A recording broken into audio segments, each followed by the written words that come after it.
Obviously, we have to come back and think about the institutional analysis and development framework for large-scale governance context. And reading of some text, although mainly developed to study what we might call local systems, such as provision of public services in a city or the maintenance of a small irrigation system, the IID framework can be used to analyze the governance of larger scale systems. Think of the fisheries. The fisheries in the open ocean, there are no boundaries, there is no ownership, and anybody can have a big fish and go and catch whatever they want. There are international rules on protected species, dolphins, swordfish, and whales, etc. And then there are battles about cultures that say they have to eat whale because that's their heritage and so on. So no boundaries, in many players, and hard to enforce in terms of the action arena, which is very huge. So these are the complex issues one has to deal with large-scale governance. In this context, we talked about small systems so far. In larger scale systems, we may have to define a number of different action arenas at different scales to analyze the problem. So in the case of fisheries, they are split into regional fisheries management organizations, and sometimes by species, like a tuna fisheries management is different from other species, sardines, anchovies, whatever.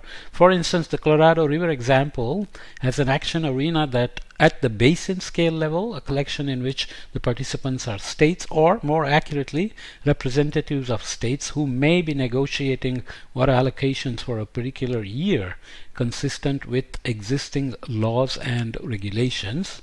But there are also action arenas at the state level where participants such as residents, governmental officials, uh, where companies and businesses regularly make decisions about the incentives affecting water use. It's very common to have droughts and then people are asked not to water their lawns, or not to take long showers, not to wash their cars, and so on and so forth, which are at a very local scale as opposed to the Colorado River Basin scale.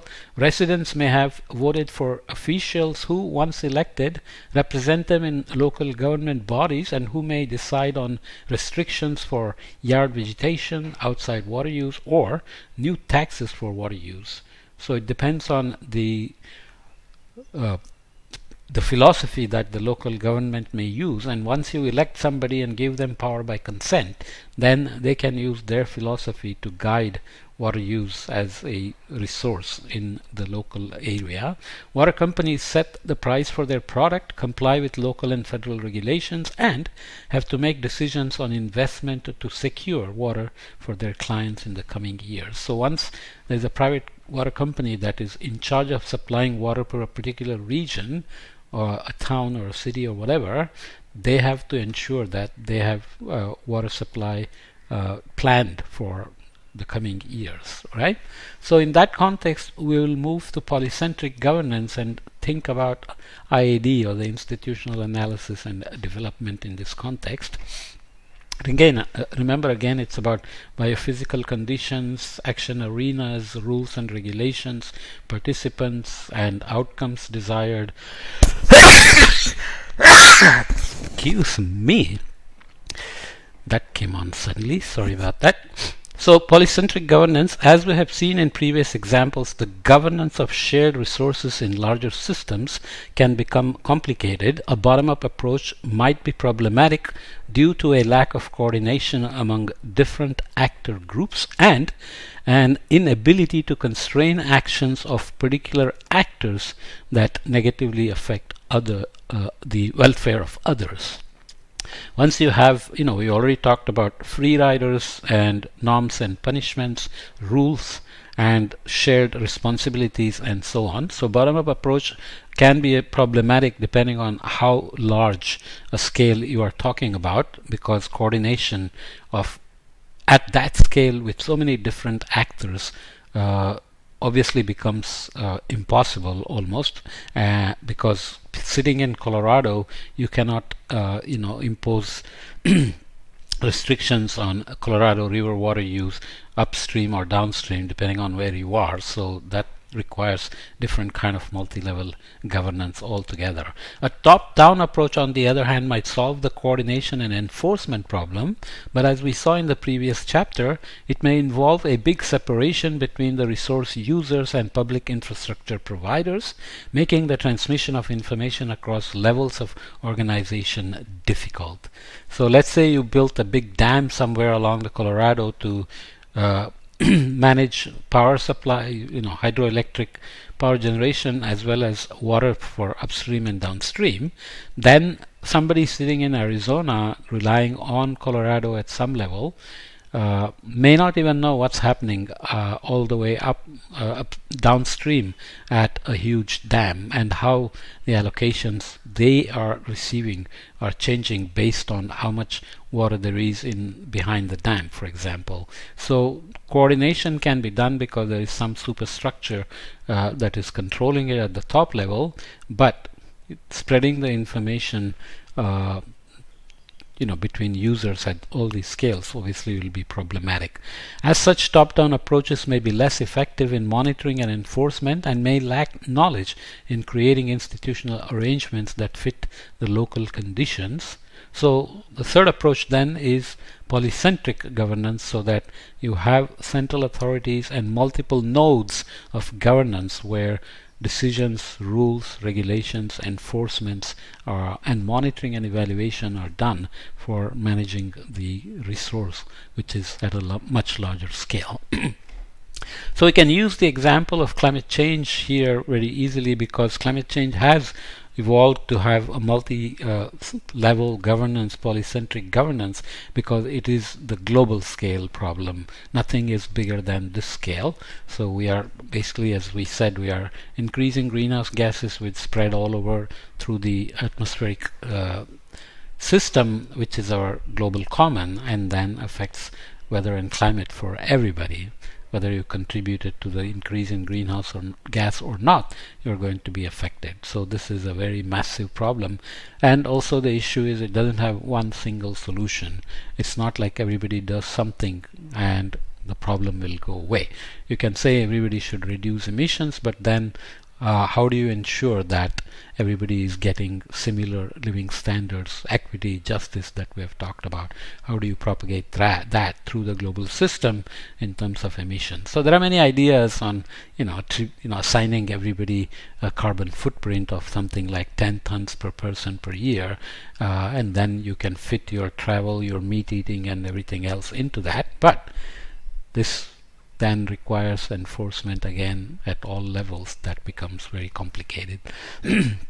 So humans influence the global climate system by emitting large amounts of greenhouse gases such as carbon dioxide, methane, and nitrous oxide. Each one has certain level of warming impact based on their concentration, their residence time in the atmosphere once they are released, and something called global warming potential. So if CO2 has certain amount of influence on trapping the thermal energy going out, then methane is much higher, nitrous oxide is even higher.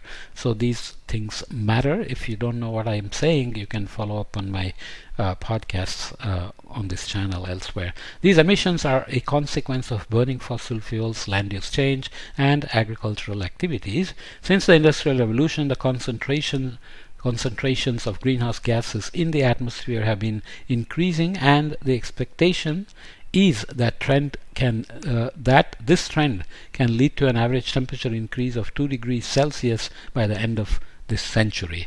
Wow, this is kind of a simple statement. In this context, it's okay. It depends on how much we will continue to emit, or whether we'll start to draw it down with carbon capture and sequestration.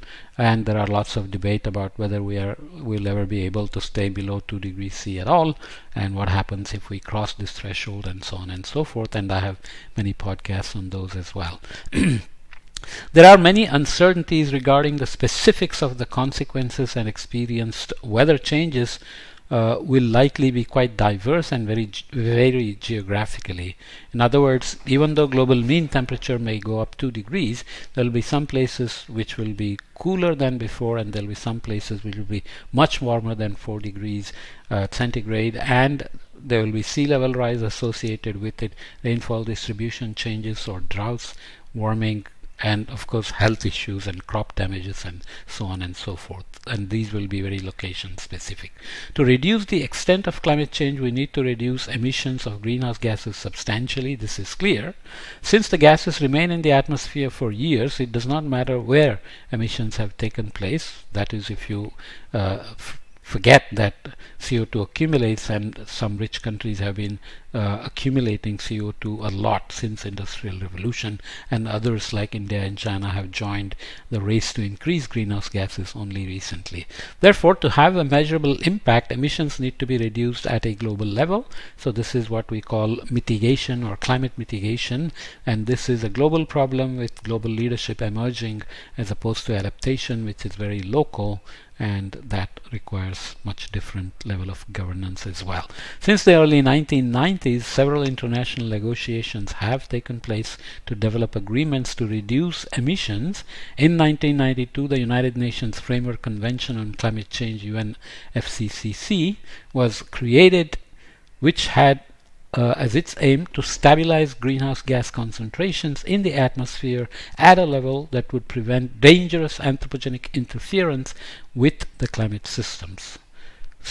So dangerous anthropogenic interference has been debated as to whether this is meaningful, whether this is definable, and what would be the consequence of crossing this level, and so on and so forth. In 1992, CO2 concentration was 356 ppmv, was around 280 before the Industrial Revolution.